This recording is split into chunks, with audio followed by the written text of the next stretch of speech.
What I particularly am fascinated in around the sort of the digital twin stuff as well, Jason, is how that is going to help move us forward around getting towards net zero. And your new incoming global CEO, Tony, I saw posted on that on LinkedIn this week, and I was just like, yes. Yeah, he's very big. He's very, very big on our whole digital capability. Yeah, and that digital connection, like we just cannot get there unless we have that digital technology that will allow us to, see through those commitments that we're making. And again, COVID was interesting, right? I was so fearful that this would mean that we would just forget all about that work for a while. Interesting. And it would be like, we have this, immediate crisis to deal with. But actually it really focused us. We think this is bad.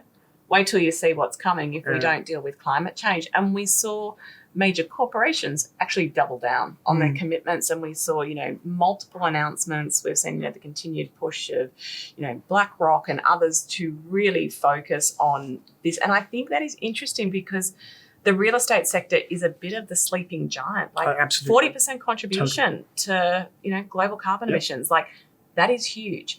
And never spoken about either, right?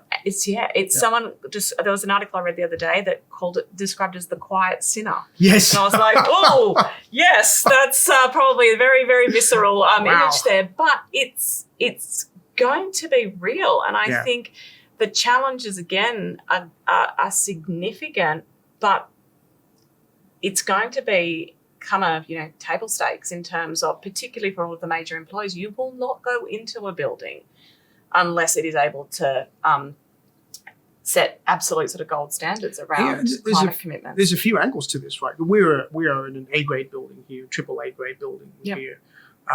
But the majority of the city is not A-grade. Majority of cities are not A-grade, particularly in some of the emerging markets, right? Where the same demands that you would think of workers here will be in those cities as well, particularly, in the war for talent. So if we're thinking about a net zero world or carbon positive world, I was talking to somebody today about the Olympic Games. The Olympic Games mandate is to have a carbon positive games, right? Imagine the challenge of that.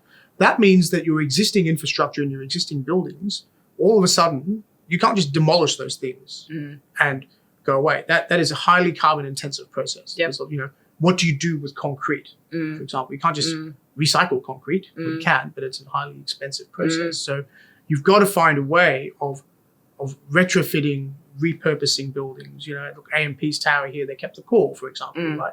That's, people thought, my goodness, that's outrageous, but actually that has worked, right? A beautiful building coming up there, and it has kept the core. That to me is the beauty of what digital twin offers, right? The scenario testing of it means that from a development, commercial assessment building point of view, and the ability to virtually design, virtually test, virtually see integration opportunities is how, in fact, in my mind, the only way we can really understand how sustainability will work in the real world, which is not something we've really done before.